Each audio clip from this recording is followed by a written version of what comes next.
What are some subtle signs a person is not quite all right mentally?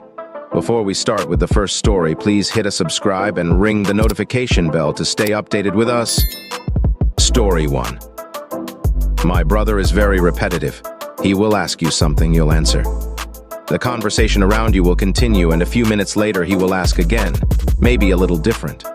This will happen again and again, him asking the same question in a different way with long pauses in between, almost as though he's trying to get you to answer a certain way. Eventually, he will just get up and leave the room, dissatisfied. Sometimes he will text me days later, confirming my answer to the question. It's so freaking weird but harmless. He's diagnosed schizophrenic. Story 2. I will ask someone a question, or sometimes just make a statement, and then work my way around to asking it again, with different wording. In my mind, it's because I feel like I've found a better way to phrase it, but if I don't catch myself. I can drag a conversation into a spiral of constantly asking, "What would you like to eat for dinner?" over and over and over. Have to really be paying attention to stop myself from doing it. A couple years ago, I had my brain scanned, and they were like, "Hey, you were born without part of your brain." One of the side effects is repetitive speech. Agenesis of the corpus callosum. Story 3. Living with persistent isolation can be incredibly challenging. Working nights and barely interacting with others has led to further withdrawal from social connections. Feeling disconnected and struggling with communication are common consequences. Loss of appetite and rapid weight loss serve as visible signs of distress.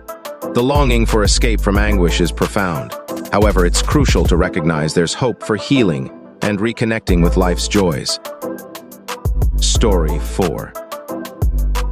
When my mental state starts faltering, I experience canceling plans and making excuses not to do things, a lack of motivation and disinterest in normal activities. Hygiene lacking, even simply not brushing hair or teeth, especially if it's out of the norm. Putting less effort into appearance, having a messy house, being unable to cook or stay on top of normal tasks, feeling defensive and hypersensitive, being irritable, sleeping more or less, eating more or less, drinking more alcohol, smoking, spending, eating or taking drugs more frequently. Getting in trouble at work or with the law for things like traffic offenses, fixation or obsession with certain things, could be anything. Being on higher alert and on edge, failing in study and taking time off work. Having more interest in things that make me withdrawn from socializing, such as spending way more time on the internet or listening to music. And being more shy and nervous, less involved with conversations or more embarrassed when talking to people. Story 5. As someone who's been there and seen others suffer, I have some to contribute sudden changes in behavior, reckless behavior, lack of motivation, very high highs and very low lows, mood swings, changes, in appetite, underrating. Story 6. Ever talk to someone for a while, like know the guy for months, and realize one day you don't really know anything about them? Can't recall them ever mentioning a family member or even a favorite color. Maybe you went out to eat a few times and they always insisted you pick the restaurant. Like they're scared to let you know anything about them. They're perfectly friendly, get you to talk about yourself, listen to you ramble about your hyperfixations. But when you try to talk to them about them, they suddenly don't have anything to say. I've met a few people like this, and most of the time I never figure out what's up, but a few times I've gotten them to open up about being bullied or emotionally abused as a kid. Story 7. I have had a lot of grief and loss, to the point that I feel really out of step with the rest of the world. I've learned people really don't want to be reminded of death. If I being it up, it makes people super uncomfortable, but there was a period of time where I struggled to talk about much else. The way around it was to never talk about myself. I could successfully redirect a conversation back to the other person like 95% of the time without them even noticing. They would ask, "How are you doing?" I would offer something meaningless, and then ask them something about themselves, and we were off to the races.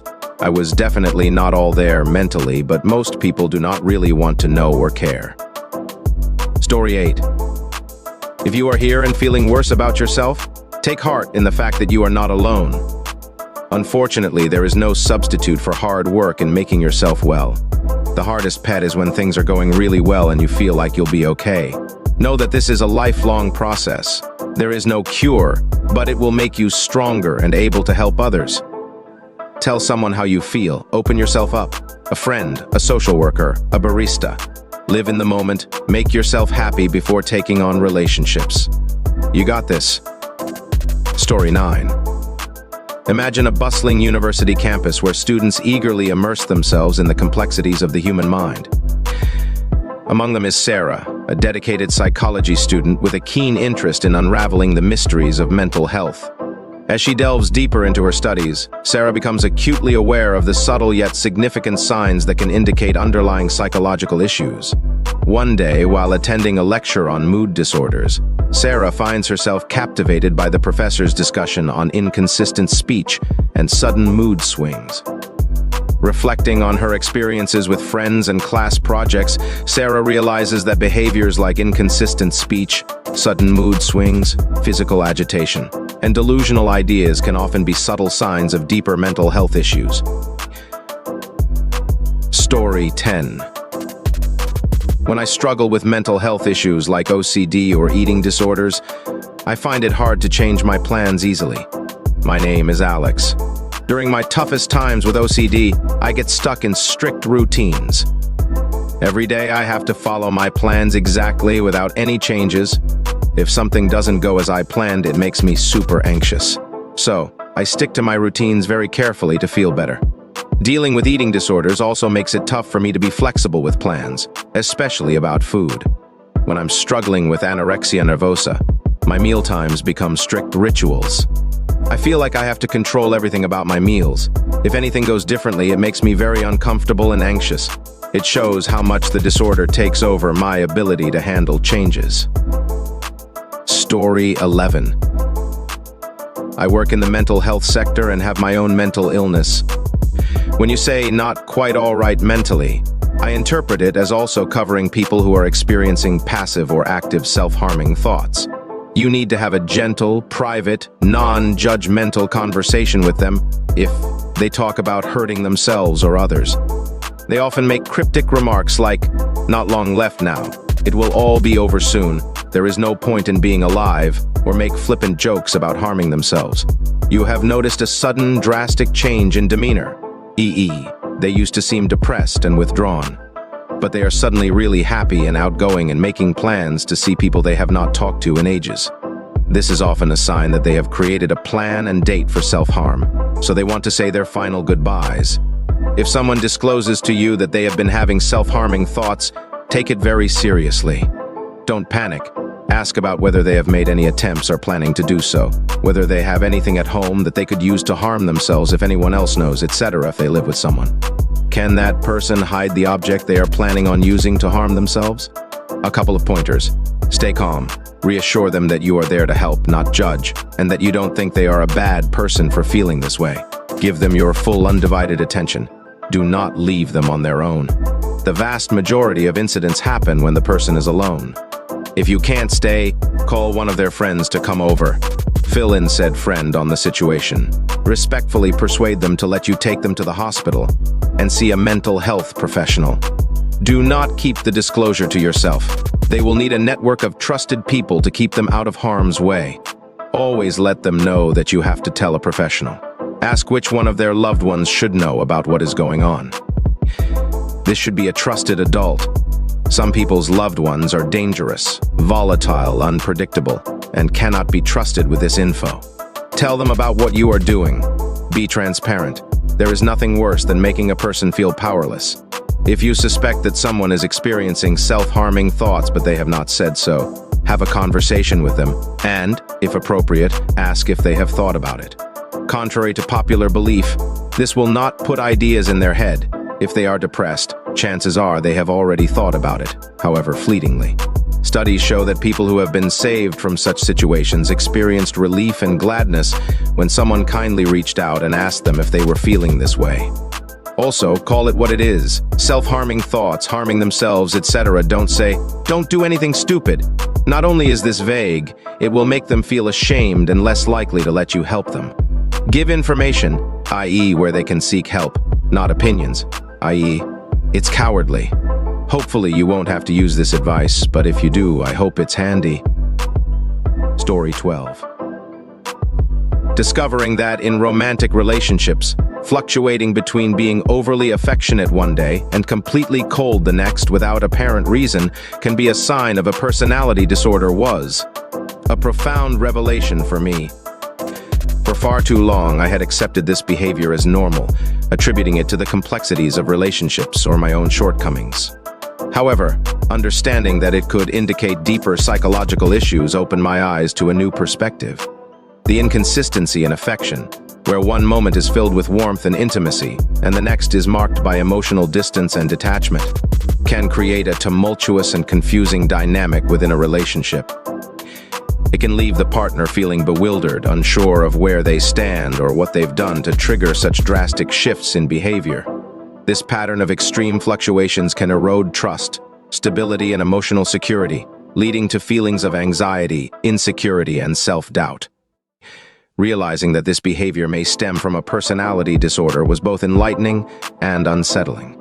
It challenged my previous beliefs about what constitutes healthy relationship dynamics and prompted me to reevaluate my own experiences. I began to recognize the importance of setting boundaries, advocating for my emotional well-being, and seeking support when faced with such challenging circumstances. Moreover, understanding the potential underlying causes of this behavior encouraged empathy and compassion toward individuals grappling with personality disorders. It highlighted the importance of destigmatizing mental health issues and promoting greater awareness and understanding within society. Navigating relationships with individuals who exhibit these patterns of behavior requires patience, empathy, and clear communication. It's essential to prioritize self-care, establish healthy boundaries, and seek support from trusted friends, family members, or mental health professionals when needed.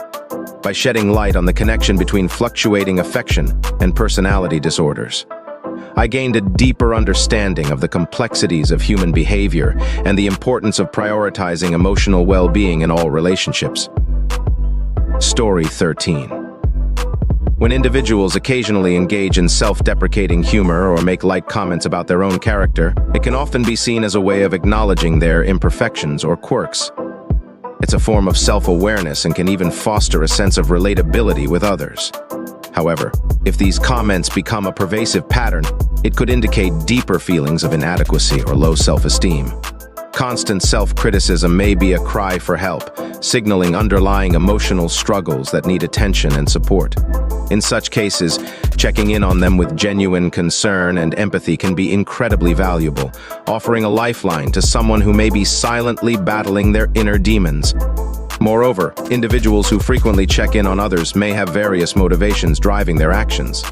While some may indeed be natural caregivers, genuinely concerned about the well-being of their friends, others might be grappling with their own challenges and seeking solace in helping others. It's a complex interplay of altruism, self-care, and the innate human desire for connection and support.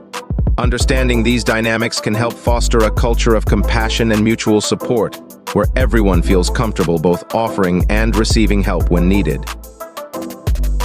Story 14.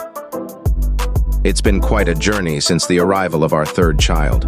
Initially, I cherished our conversations, relishing every opportunity to connect with my husband. But as time passed and the responsibilities piled up, I found myself drowning in a sea of exhaustion and resentment. You see, despite my best efforts, my husband seemed oblivious to the overwhelming mental load and housework that burdened me. It was as if he had checked out of fatherhood entirely, leaving me to navigate the chaos of parenting solo. With each passing day, the weight of my silent struggles grew heavier, dragging me deeper into a pit of despair. I became withdrawn, retreating into the safety of my own thoughts, unable to muster the energy for meaningful conversation.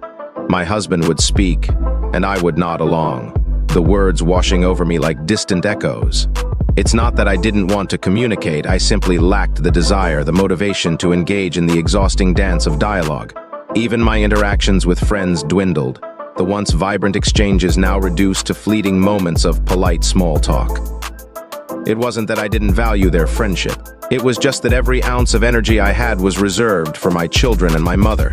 They were my anchors in a storm-tossed sea, the only sources of solace in an otherwise turbulent existence. Despite my outward facade of composure, those who knew me well could sense the underlying turmoil. They could see through the cracks in my carefully constructed facade, glimpsing the shattered fragments of my former self. The sparkle in my eyes had dimmed, replaced by a haunting emptiness that spoke volumes without uttering a word. If only they knew the extent of my silent suffering, the silent battles waged within the confines of my weary soul. If only they could comprehend the crushing weight of unspoken grievances, the suffocating grip of unacknowledged pain. But alas, my lips remained sealed, my voice silenced by the deafening roar of my own inner turmoil. So here I stand, a shadow of the person I once was, trapped in a prison of my own making. Yearning for connection yet unable to bridge the ever-widening chasm between us.